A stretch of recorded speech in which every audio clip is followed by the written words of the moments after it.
With Honkai Star Rail's Fate collab dragging my weeb ass back into the game, by the hair mind you, because I'm a filthy whore for some Saber Face, I realized that the franchise will also become exposed to a lot of new faces who probably aren't familiar with Fate at all. Why is there a blonde chick wielding Excalibur? Why is he called Archer but he's scrapping up close? Why do people keep hoping this guy's not gonna die? These are probably some of the many questions running through the mind of a non-Fate fan, and once you look into the bonanza that is Fate, I'm sure there'll be plenty more questions, making the whole ordeal of getting into Fate a wall too big to climb. But I'm here to tell you, viewer, that even with the franchise's interdimensional levels of lore, you don't need to understand all of that to still get behind it. Just a bit more than the bare minimum will do. The evidence? Me. Me. I would say I'm a fairly substantial Fate fan, you know? Watched some of the animes, played some of the games, that kind of thing. But in terms of lore knowledge, I can confidently say that I only know the essential stuff, plus a few other things. I couldn't tell you about Fate's cosmos, the deities, the expansive magic history, etc. And that's perfectly okay, because I didn't need any of that stuff to get into Fate. And neither do you. Raymond, Dustin, Brielle, Michelle, Dean, and any other viewers who are not familiar with Fate. Hell, I can easily cover the essential concepts of Fate that helped me stick with the franchise for so long within a single video. And I'll go a step beyond by explaining any other weird inconsistencies associated with the series. So with that being said, I guess that's what I'm doing now. A very casual explanation into Fate. Emphasis on casual, because clearly this video isn't meant to teach you everything, nor do I even know everything, so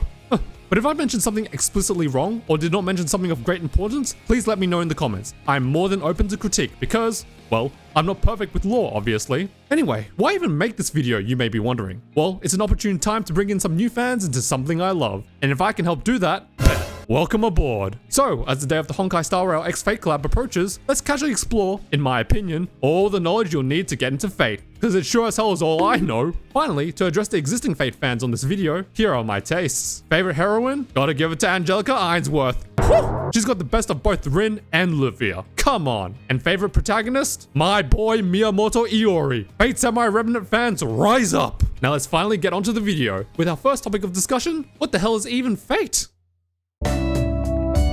Probably one of the few sections of this video where I actually did a little bit of research, because even I didn't know Fate's background all too well. But, narratively speaking, I can't just start yapping about Fate if I don't even know where it came from, so I'll make this quick. The universe of Fate is a media collective owned by video game company Type Moon, which was co-founded by author Kinoko Nasu and illustrator Takashi Takeuchi. The majority of world building and illustrations which developed the Fate universe to this day is done by these two. But going back to the very beginning, in 2004, the duo released a visual novel, Fate's Day Night, which kicked off the entire franchise of Fate, and it is also this entry specifically which Honkai Star Rail is doing their collab with. There are a couple of universes outside Fate's Day Night verse that have been developed, but for this video, we're gonna probably just focus on Fate's Day Night and all works associated with it. Anyhow, the story of Fate's Day Night features main character Shiro Emiya and his experiences in the 5th Holy Grail War after accidentally summoning the servant, Saber, a mythical hero. Along with heroines Rin Tosaka and Sakura Mato, the master and servant pair endeavor to survive this fantastical battle royale which forces them to face off with powerful enemies and overcome even more powerful challenges.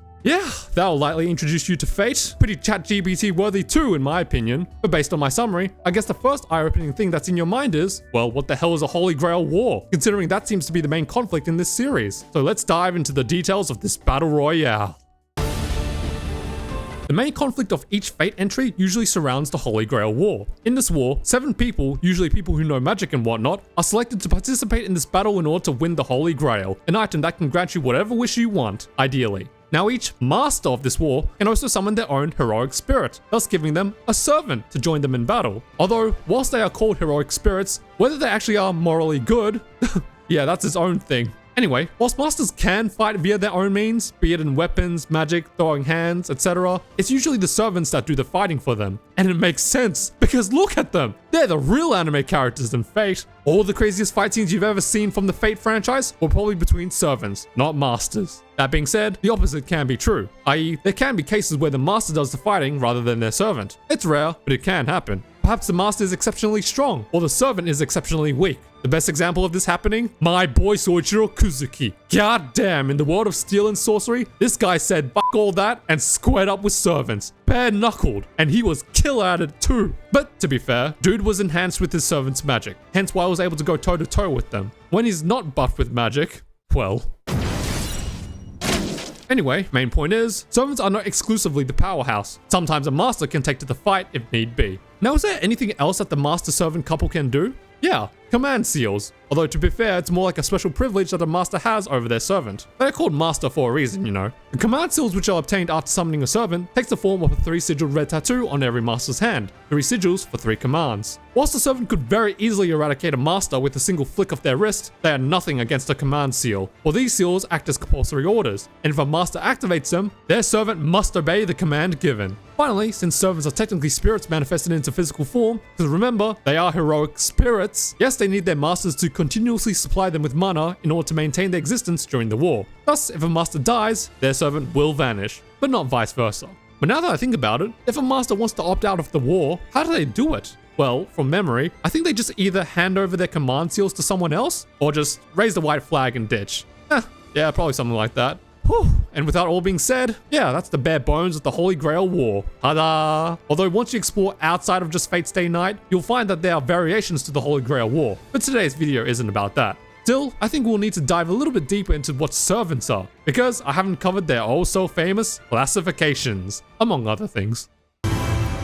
To remind you, servants are heroic spirits summoned to aid a master in the Holy Grail War, and to even be considered a heroic spirit, you gotta be someone of strong significance. Thus, it's typical for servants to be famous figures from history or myth. Now, if you think back to Saber, the girl who was wielding Excalibur, albeit being gender bent because, you know, anime, I suspect all of you know who the mythical figure is that wields this blade. But back onto servants being figures from history and myth, and that can range from local folk heroes to fucking gods. And yes, there is a definite power difference between them. But then that begs the question, why don't masters just make sure to summon gods then? Well, it's because in most cases, they can't decide who they get. Unless they have some kind of catalyst, which is an item that shares a strong connection to the person they wish to summon, who the master summons is sort of based on their personality. They'll summon whoever vibes with them best. So in some sense, it's like a gacha, but the gacha rate is tailored to you. To illustrate this example, let's use a made-up servant. Let's pretend Finan was a servant that we'd like to summon, but our personality would be a better fit for Mighty. During the summoning ritual, if we had Finan's Dawnbreaker sword in hand, that would be considered a catalyst and thus help us summon him. But without the catalyst, we're most likely to summon Mighty. But I'm not complaining, dude's just Berserker Gilgamesh.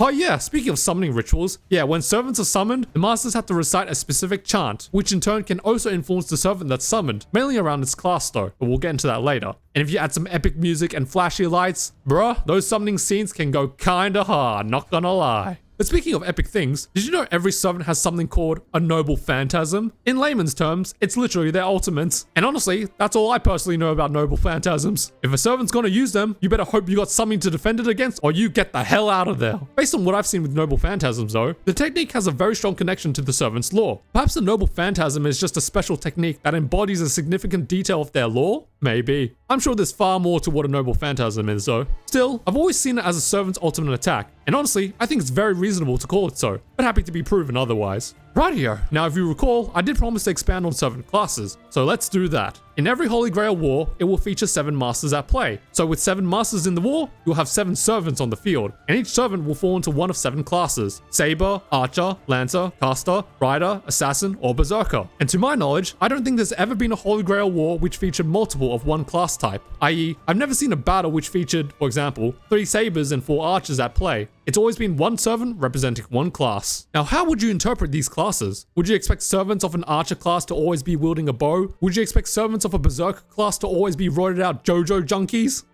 No, but not completely. Yes, you'll find Archer servants that use a bow, and yes, you'll find Berserker servants that look like they injected one too many, but it's not the blanket motif. Here's how you would view each class. And yes, this is another section I also did a little bit of research for, just to ensure I was properly conveying what each class is about. Sabers are powerful melee warriors armed with swords. Pretty simple this one. They use swords and they're good with it too. Archers are proficient with projectiles. That includes bows, guns, cannons, and even swords, because a sword that's thrown is still a projectile, you know. Lancers are agile and skilled with long-range melee weapons. I'd also say this one's pretty self-explanatory. Dudes be quick with their long poking sticks. Casters are adept in magecraft. I don't know what else to say. They cast magic and they probably shit magic too. They are basically magic. Riders are powerful with their mount. They're basically the concept of cavalry troops winning over foot soldiers. Ride or die, baby. Assassins are proficient in assassination and stealth. Who doesn't love a sneaky backstab? And finally, Berserkers are heroes who have gone berserk in their lifetime or just fight recklessly. If crashing out was a fate class, this is it. Now, recall when I brought up the question about why was Archer scrapping up close even though he's called Archer? You're right. Why is a servant who specializes in projectiles fighting up close? That's because a servant's speciality does not discount their other abilities. Sure, a rider class servant is most powerful on their mount, but if they've also got a lance on hand, they're probably pretty good with that too. And in a similar vein, whilst archer servants are best at throwing powerful projectiles, who says they can't fight up close if need be? And I guess with Fate's Day Knight's archer, he just happens to have an affinity for close quarters combat, hence the meme. And with all that being said, that concludes the crash course on the main 7 servant classes. What if I told you there actually existed more?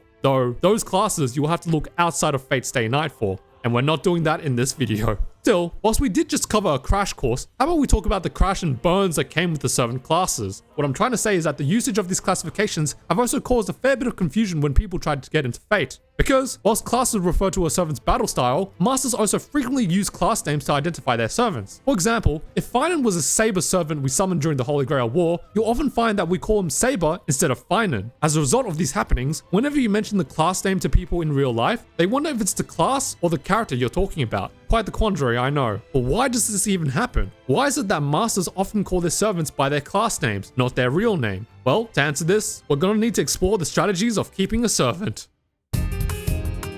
Masters call their servants by their class name in order to not reveal their true identity to other masters. For in the Holy Grail War, anonymity is power. Because if you recall, servants are figures from history or myth, and these figures, obviously, can be identified by their name, or as they dub it in Fate, a true name, which is basically some fancy way of saying it's their government name. And yes, for this video, I will not be spoiling the identity of any servant featured in this video. Happy for you to look them up though. Anyhow, what do you think people will do with such sensitive information? They'll search that shit up. If other masters know the true name of your servant, they'll be able to look up all the juicy little details about them in whatever information source they can find, be it in history books, ancient texts, Wikipedia, ChatGPT, etc. Because servants are, after all, iconic individuals in history and myth. So of course there'll be information on them out there in the web. And this information could help masters clue them in on any weaknesses they could exploit with your servant. Perhaps your servant was killed by a particular weapon in their past, hence they are weak to it. Or perhaps if your servant is hit at a particular spot, it will instantly kill them. Thus, leading to your servant being far more vulnerable in the war, as other masters can exploit their flaws. Knowledge is indeed power.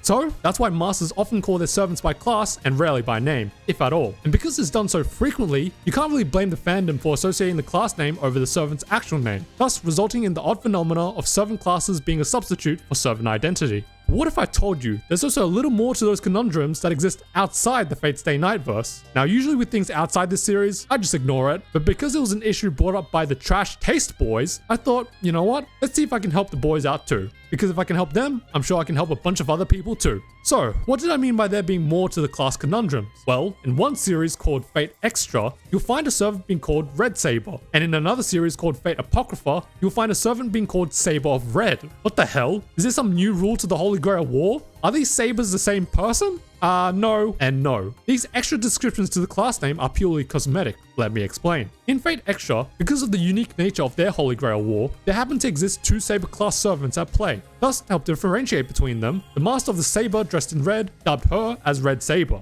That's it. That's why she's called Red Saber. To not confuse her with the other Saber. Now, as for the Saber of Red in Fate Apocrypha, this is once again due to the unique nature of that series' Holy Grail War. Rather than being a battle royale, it was a teams fight. 7 masters on the red side versus 7 masters on the black side. And of course, you'd also have 7 servants on the red side versus 7 servants on the black side. Thus, with 2 sabers present in the battlefield, once again, just like in Fate Extra, you need a way to differentiate between them. Hence the naming convention, Saber of Red. Outside their similar names and similar design motifs, Red Saber and Saber of Red share no similarities. They are, at the end of the day, completely different people. Honestly, in another universe, if they were summoned into a normal Holy Grail War, they'd most likely just be called Saber.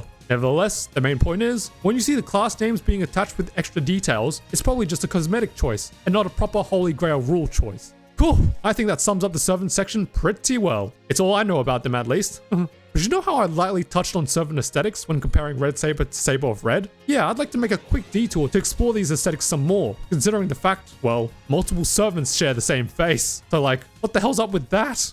It was another issue that the Trash Taste Boys brought up, so I thought to address it too. Why is it that some servants have the same drawn face? Okay, maybe not some. God damn! Are they all the same character?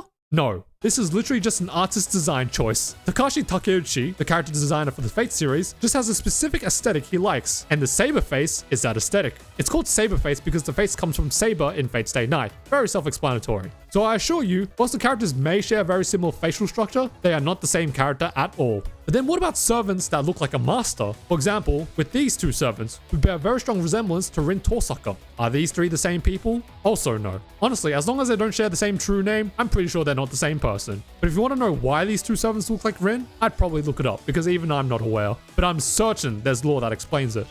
And with that, I think I've covered the fundamentals of my lore knowledge with Fate. And with this info on your belt, I'm sure you'll be able to comfortably take your first dive into the franchise, assuming I've successfully lit your interest up to do so. But I guess the next course of action is where to start. Where in this madness of content do you go? How would I recommend you watch Fate? For starters, let's keep it to the Fate Stay Night verse, because not only is it the series that Honkai Star Rail is collaborating with, it's also by far the most iconic series in Fate, but it still leaves some options open. So, honestly, just start with Fate Zero. I've seen a lot of people recommend you do the same, and quite frankly, it's a popular opinion for a reason. It's not only a genuinely fantastic gateway to the series, but also chronologically speaking, it's technically the start of the Fate Stay Night verse. I mean, you don't call a series Fate Zero unless it's indicative of being the beginning of something. Furthermore, it's genuinely fantastic. Call me a broken record, but I'll repeat it as many times as I need to. It's a really, really good show. It's got guaranteed quality thanks to that ufotable magic, follows a very mature narrative, the characters are highly varied yet deeply engaging, and the voice cast is stacked with veteran actors, in both Japanese and English. I'll confess, I watched Fate Zero in dub. Grab the pitchforks if you want, but I don't give a f***. It was still cinema. And finally, why should you watch Fate Zero as your first Fate? Because it was my first Fate series, and I've continued to be a fan of the franchise since. I am literal evidence of Fate Zero's success bringing new fans to the franchise, and hopefully you will be too. But of course, all of this is from my opinion and experiences. Fate Zero worked for me, and from a logistics point of view, I strongly believe it'll work for a lot of other people too. But if there's one other series I've seen people recommend, with a strong passion to put lightly, it's that you should start with the OG Fate Stay Night, and not the anime, the visual novel. To be fair, it is the entry that started everything. This was the first Fate work of the Fate franchise. Fate Zero may be the start in terms of chronological order for the Fate Stay Night verse, but Fate Stay Night is truly square one in the whole Fate franchise. So then why do I not recommend you read Fate Stay Night then? Well, and I'm gonna be real with you, to this day, I have not touched the visual novel. I've consumed a fair amount of Fate content, but Fate Stay Night has never been one of them. So how could I recommend you something I've never seen? And it's not that I hate it, but to me, the barrier to entry is a little too high for my liking. The visual novel's 2 decades old. It may require an average investment of between 50 to 75 hours of reading to fully complete every route and ending. The data designs are also pretty glaring too, and I just don't think I'm built for most visual novels. Now, if me refusing to read the OG Fate Stay Night visual novel means I'm an inept tourist of the franchise, yeah, I'm cool with that. You're entitled to your own opinion. But at the end of the day, I'm still someone who greatly appreciates the Fate franchise. Honestly, it's possible that in another timeline where I did read the visual novel, maybe I might have come to hate Fate. Wouldn't that be an ironic twist of fate? Oh gosh, I'm so funny. Still, whilst I wouldn't start my journey into Fate with the Fate Stay Night visual novel, I would still recommend you watch the associated works of Fate Stay Night after Fate Zero. After all, if you liked Fate Zero and want to continue the story, the entries of Fate Stay Night are the literal sequels. And it's also these sequels which contain the most famous stories which define Fate, the stories of Emiya Shiro. But what the hell do I mean by entries? Isn't Fate Stay Night just one thing? Aren't I referring to the anime produced by Studio Dean in 2004? Yes and no. To explain this contradiction, remember how I said that Fate Stay Night is a visual novel that comprises of multiple routes? These routes are each their own work in Fate Stay Night, and thus have each received their own anime adaptation. And they are Route Fate, Route Unlimited Blade Works, and Route Heaven's Feel. And I'm certain those names sound familiar. Route Fate is what the 2004 Fate Stay Night anime is based on. Whilst the Fate Stay Night visual novel is the whole package, the 2004 Fate Stay Night anime only covers part of that package. So, for our next topic of discussion, let's talk the specifics of Fate Stay Night to understand how to watch it.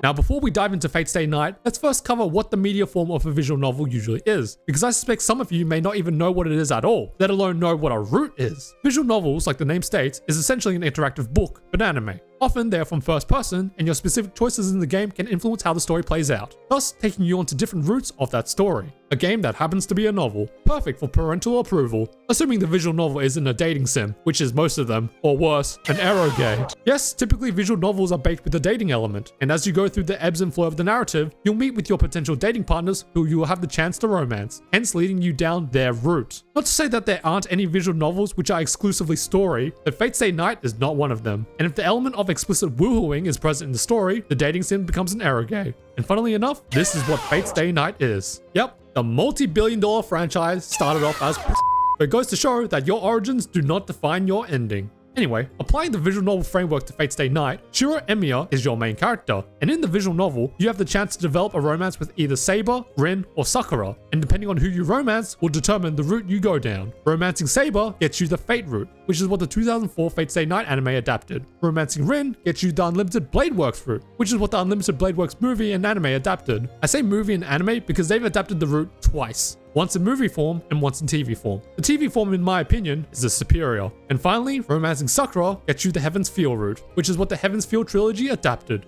There is no chronology connecting the three Fate Stay Night works. Unlimited Blade Works and Heaven's Feel are not sequels of each other, nor is Fate Stay Night a prequel to Unlimited Blade Works. There is no order with any of these three works. These are simply depictions of Fate Stay Night's story depending on who Shiro ends up with. So if you want to watch all three Fate routes, just treat it as if you're doing a New Game Plus 3 times. But regardless of the route, Fate Zero is still the prequel to all of this. It's the prequel to Shiro's story after all. And then after Fate Zero, you have the choice to either watch Fate Stay Night, Unlimited Blade Works, or Heaven's Feel. They're all technically canon. It's just a matter of who would you like Shiro to end up with. Thus, with the aforementioned routes explained, what would I recommend you watch after Fate Zero? Honestly, it's up to you, but I would say the Heaven's Feel trilogy and Unlimited Blade Works anime are both really well done adaptations. Fate Stay Night's 2004 anime, on the other hand, really needs a remaster or something, please, because I've heard its adaptation is kinda lackluster, hence why I never watched it. But regardless of what you watch first, I hope it's become very clear to you on how you watch the entries that comprise of the Fate Stay Night verse. But what about the rest of the Fate universe? Where do you go after Fate Stay Night?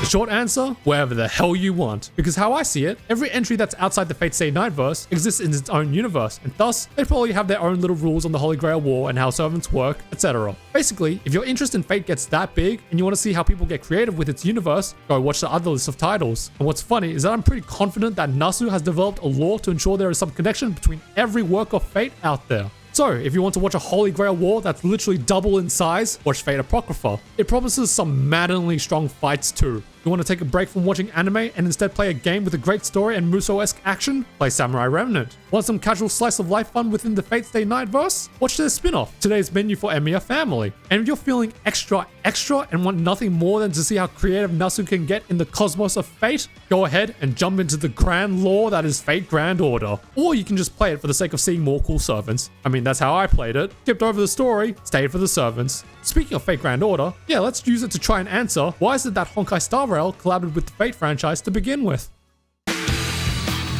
Money!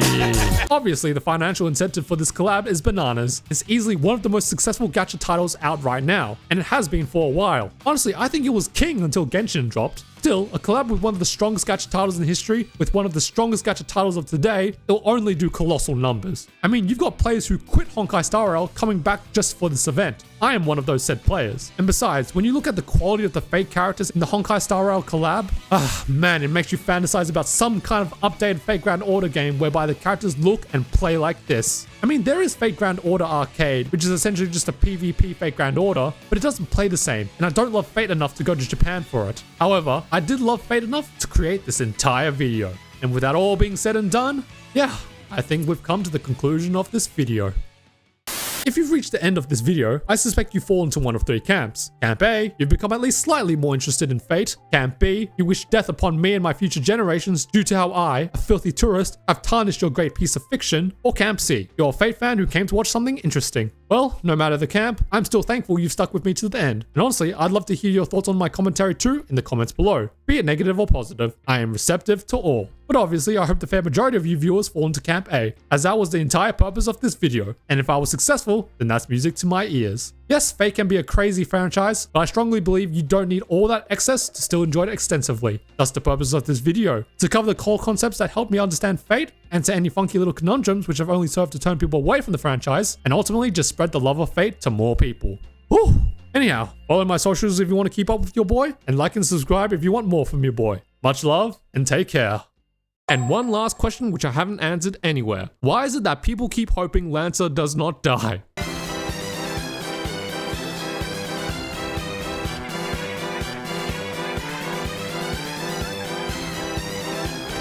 He may be Lancer, but the Fate universe has got the bigger shaft, which clearly Lancer's at the end of.